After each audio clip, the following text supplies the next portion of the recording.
समोसरण लगा हुआ था और प्रभु के समोसरण में मुख्य श्रोता के रूप में विराजमान राजाधिराज शैणिक महाराज ने भगवान से प्रश्न किया कि भगवान, अनादि काल से हम इस संसार में भ्रमण कर रहे हैं, लेकिन हमारे लिए सुख की प्राप्ति नहीं हो पाई।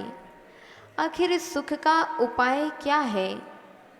कैसे हम इस संसार से पार हो सकते हैं? कृपया मार्गदर्शन देने की कृपा करें। जिनेन्द्र भगवान ने अपनी दिव्य देशना में कहा, भूश्रेणिक, संसार से पार होने का यदि कोई उपाय है तो वह है सम्यक दर्शन।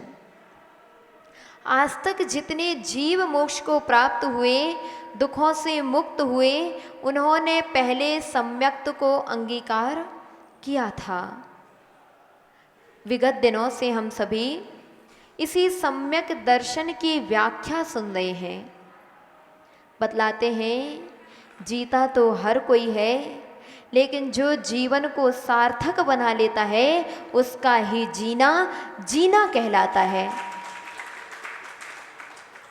इस अनादि काल में अनंत अनंत 24 व्यतीत हो गई, चाहे वो आदिनाथ हो चाहे महावीर हो। जब तक इन जीवों ने सम्यक्त को अंगीकार नहीं किया था तब तक संसार में भ्रमण करते रह गए, और जैसे ही सम्यक्त को अंगीकार किया वैसे ही उनके लिए तीर्थंकर जैसी महान प्रकृति का बंध हुआ और वह स्वयं में भी निर्वाण को प्राप्त कर गए। यानी उन्होंने जीवन की कीमत की थी, कैसे जिया जाता है इस महत्वपूर्ण बात पर चिंतन किया था, मंथन किया था, और अंततः उन्होंने निष्कर्ष यही निकाला कि जीना सार्थक संयम के साथ है। अनादि काल व्यतीत हो गए लेकिन हमारे लिए सम्यक तो प्राप्त नहीं हो पाया। कभी निगोद में पड़े रहे, कभी नरकों में पड़े रहे, कभी 1 इंद्री, 2 इंद्री, 3 इंद्री, 4 इंद्री, 5 इंद्री, न जाने कितनी कितनी पर्यायों को इस जीव ने प्राप्त किया, लेकिन सम्यक्त को प्राप्त नहीं कर पाया। इस मनुष्य पर्याय में जिसने सम्यक्त को धारण किया है, बतलाते हैं सबके भाव नहीं होते। इस संयम को ग्रहण करने के भाव सबके नहीं होते, जबकि जो भाव भाव में कई कई जन्मों में जो भावना बनाता है कि हे भगवान, कब मैं इस संयम को प्राप्त करूं, उसी के लिए इस सम्यक्त रूपी निधि की प्राप्ति हुआ करती है। अभी अपन देख रहे हैं छुल्लिका माता जी की समाधि चल रही है। इन्होंने केवल इस भाव में पुण्य का संचय नहीं किया था, बल्कि ना जाने कितने भाव में भावना बनाई थी कि हे भगवान, कब मेरा वह दिन आए जब मैं सल्लेखना पूर्वक समाधि मरण करूं। और उन्हीं भाव भाव की भावना कई भाव के उपरांत आज तिलकगंज सागर में आकर के पूर्ण हुई है, और यहाँ पर आकर के उनके लिए संयम रूपी निधि की प्राप्ति हुई। पूज्य गुरुदेव हमेशा बोला करते थे कि जीवन में आना अच्छी बात है, लेकिन जीवन में कुछ ऐसा करके जाना, क्योंकि वर्तमान में जो जीता है उसको तो हर कोई याद कर लेता है, लेकिन जीवन जी करके उसके मरने के उपरांत जिसको याद किया जाता है उसका तात्पर्य है कि उसने जीवन में कुछ अच्छा किया है। एक बार आचार्य महाराज का विहार चल रहा था और सारे शिष्य पीछे पीछे चले जा रहे थे। गर्मी का समय था और सभी को थकान हो गई। जब थकान हुई तो आचार्य महाराज से निवेदन किया कि आचार्य महाराज कुछ क्षण विश्राम लेना चाहते हैं, और उसी समय एक झरना दिखाई पड़ गया। झरने के पास सबका मन हो गया कि यहीं बैठना है, और आचार्य महाराज ने सबकी मन की बात समझ ली और आचार्य महाराज वही झरने के पास विराजमान हो गए। सब बैठे थे, सारा शिष्य समूह बैठा था, बहुत सारे भक्त बैठे हुए थे, लेकिन किसी के मन में ऐसा चिंतन नहीं चला जैसा कि गणाचार्य गुरुदेव के मन में चला। आचार्य महाराज झरने को देख रहे थे और देखते देखते उनके मन में कुछ पंक्तियां आ गईं। महाराज समझ गए कि महाराज के मन में कुछ ना कुछ चल रहा है। किन्हीं महाराज ने आचार्य महाराज से निवेदन किया कि आचार्य श्री, आपका कोई ना कोई चिंतन अवश्य अभी इस झरने को देख करके चल रहा है, कृपया हमारे लिए अपना चिंतन सुनाने का पुण्य अवसर हमारे लिए प्राप्त करें। आचार्य महाराज ने उसी समय जो पंक्तियां बनाई हुई थी, चूंकि आचार्य महाराज बहुत बड़े संयमी भी रहे हैं, समाधि साधक भी रहे हैं और बहुत बड़े कवि भी रहे हैं। आचार्य महाराज की अगर काव्य शैली के बारे में अपन चिंतन करें तो आचार्य श्री ने बहुत बड़ा विशाल जल बिंदु महाकाव्य का सृजन किया हुआ है। यानी कभी भी आचार्य महाराज के अंतस में विराजमान था। आचार्य महाराज ने उस समय अपने मनोभाव को उस कविता के माध्यम से प्रकट किया और संसार की दशा को हर एक व्यक्ति को बतला दिया। आप सुनना चाहेंगे आखिर उस समय आचार्य श्री ने कौन सी काव्य की रचना की थी? सुनना चाहेंगे? आचार्य श्री ने केवल 2 लाइनों के माध्यम से जीवन की असारता का बखान किया और आचार्य महाराज ने अपने उन 2 लाइनों में कहा, क्या कहा? पूछो ना। आचार्य श्री ने उस कविता में कहा, झरना झरझर झरता है, हमसे यह कुछ कहता है। झरना झरझर झरता है, हमसे यह कुछ कहता है। जीवन भी एक झरना है जो पल पल झरता रहता है। यानी इस 2 लाइन में ही आचार्य श्री ने वैराग्य का एक महान प्रवाह ला कर खड़ा कर दिया। यानी अगर कोई व्यक्ति इस 2 लाइन का मात्र चिंतन करे तो उसके लिए वैराग्य हो जाए कि वास्तविकता में हम कर रहे हैं,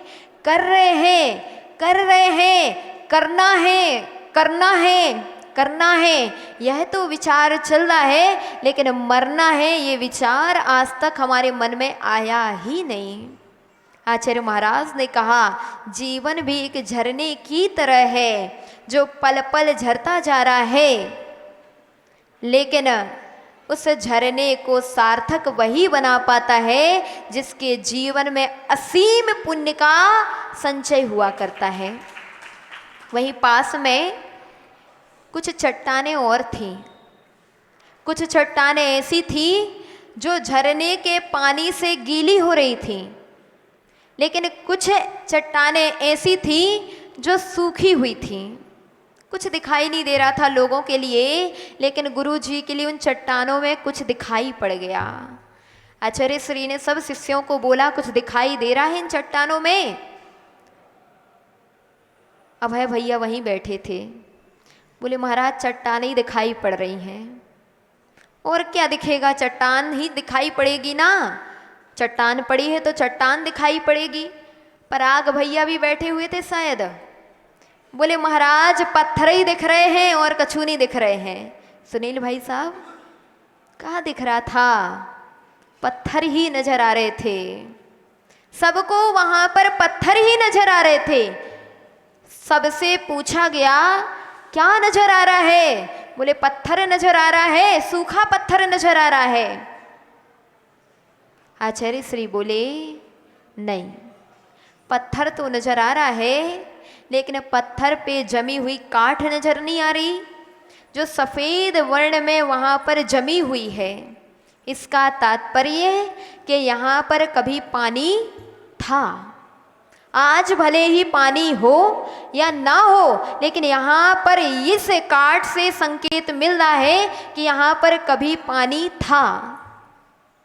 जैसे पानी तो चला गया, लेकिन काट से समझ में आ रहा है कि इसमें कभी पानी था, और कोई ज्ञानी व्यक्ति उसको देख करके समझ सकता है कि यहाँ पर पानी का झरना प्रवाहमान होता था कभी।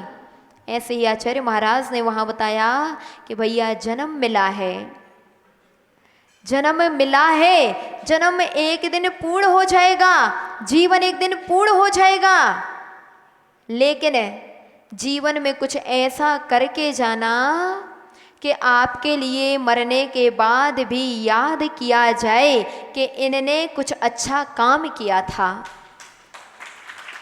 आज आचार्य विद्यासागर महाराज की समाधि हो गई, गणाचार्य गुरुदेव की समाधि हो गई, लेकिन बताओ आज भी उनको याद किया जाता है कि नहीं? याद किया जाता है। आदिनाथ से पारसनाथ और महावीर तक के तीर्थंकर ना जाने कितने वर्षों पहले हो चुके, लेकिन आज भी उनके लिए याद किया जाता है। क्यों? इसीलिए याद किया जाता है क्योंकि उन्होंने जीवन में कुछ ऐसा किया था कि मरते हुए भी वह जीवंत आज भी हैं। ऐसे ही हम कहेंगे भैया लोग कह रहे हैं आज जन्म दिवस है, साधुओं का कोई जन्म दिवस नहीं होता। भगवती आराधना में 27 प्रकार के मरण की व्याख्या, 17 प्रकार के मरण की व्याख्या आई, और उसमें एक मरण कहा गया अवीची मरण। कौन सा? अवीची मरण। यानी हर एक जीव का हर क्षण मरण हो रहा है, और हर एक क्षण जन्म भी हो रहा है। इसका तात्पर्य लोग कह रहे हैप्पी बर्थडे। अरे भैया तुम लोगों के होते होंगे बर्थडे हैप्पी, हमारा तो हर दिन हैप्पी है। जिनका जीवन संयममय बीतता हो उनके लिए कभी संक्लेशता होती नहीं है। घर में रह कर के उषा चाची बड़ी परेशानी होती है, बड़ी टेंशन रहती है, बहुत विकल्प रहते हैं, लेकिन विकल्प ऐसे गृहस्थों को हुआ करते हैं, साधु के लिए विकल्प होते ही नहीं हैं। और जब विकल्प नहीं होते तो हर एक दिन उनका हैप्पी होता है। इसलिए आप क्या बोल रहे हैं? Happy birthday. अवतरण दिवस, अवतरण दिवस आज नहीं है, हमारा तो हर क्षण अवतरण हो रहा है, हर क्षण हम जी रहे हैं। और यह अवतरण दिवस अगर सार्थक करने का अवसर प्राप्त हुआ तो पूज्य गणाचार्य गुरुदेव की अनुकंपा से प्राप्त हुआ। जब तक जीते रहे तब तक जीना जीना नहीं था, लेकिन जिस दिन से संयम के साथ जीना प्रारंभ किया, आज हमारे साथ जो भीड़ दिखाई पड़ रही है वो प्रभाव हमारा नहीं है, इस जन्म का नहीं है। अगर है तो वह संयम और संयम प्रदाता गुरुदेव का है। यानी यहाँ पर आप लोग अगर जन्म दिवस मनाते तो केक काटा जाता। अगर आप लोग यहाँ पे जन्म दिवस मनाते तो केक काटा जाता।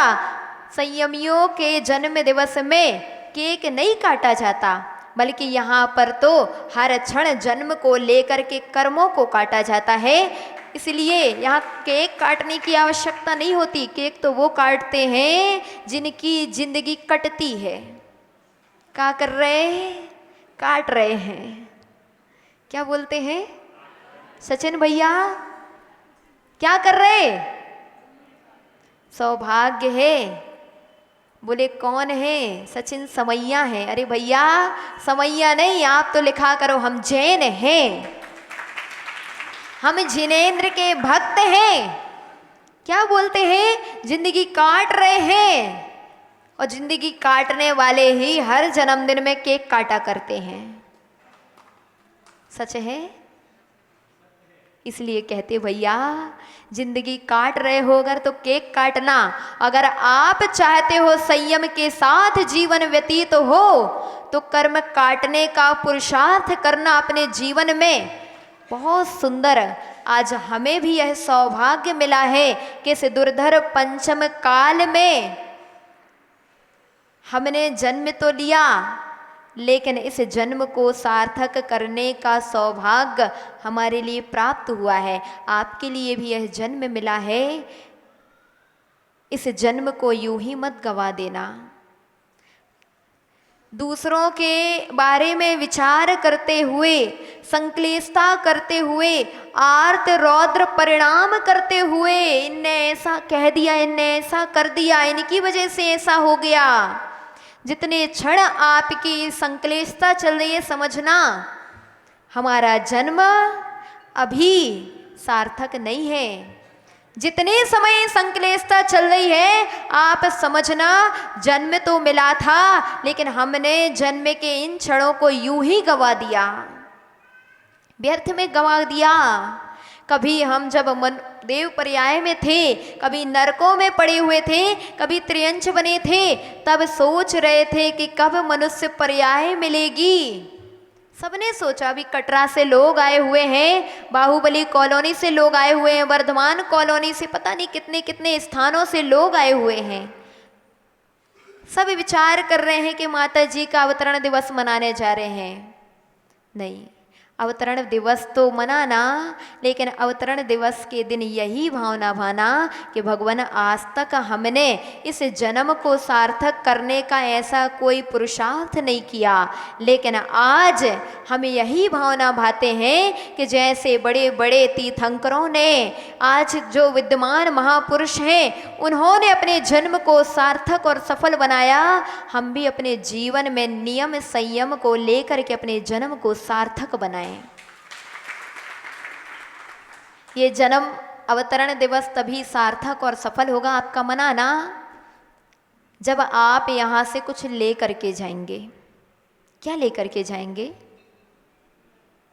एक नियम जरूर ले करके जाना, और वह नियम अपने जीवन पर्यंत जरूर पालन करना। हो सकता है इस नियम को पालन करते करते आपका जन्म सार्थक और सफल हो जाए। वह नियम कौन सा है? पूछो ना, कौन सा है? वह नियम है, हम साधु जब बन पाए तब बने, लेकिन कभी जब अवसर आएगा पिच्छी उठाने का तब आएगा, लेकिन जब जब साधु आएंगे हम कमंडल जरूर उठाएंगे।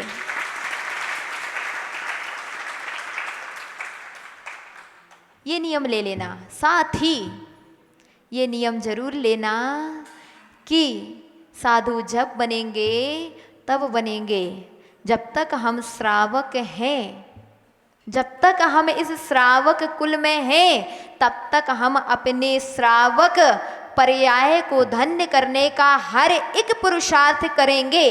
श्रावक श्रद्धावान होता है, विवेकवान होता है, क्रियावान होता है। एक नियम लेकर के जाना ये भी कि हम इस श्रावक धर्म का पालन करते करते कभी साधुओं की निंदा, बुराई, अपवाद, अवर्णवाद जिंदगी में कभी नहीं करेंगे। कितने लोग ले रहे हैं ये नियम? सभी ले रहे हैं पक्का? ऐसा तो नहीं कि यहाँ से जाओ और घर में, और वे महाराज तो ऐसे उन्हें ऐसो काय करो, नहीं करना। लेकर के नियम जा रहे हैं।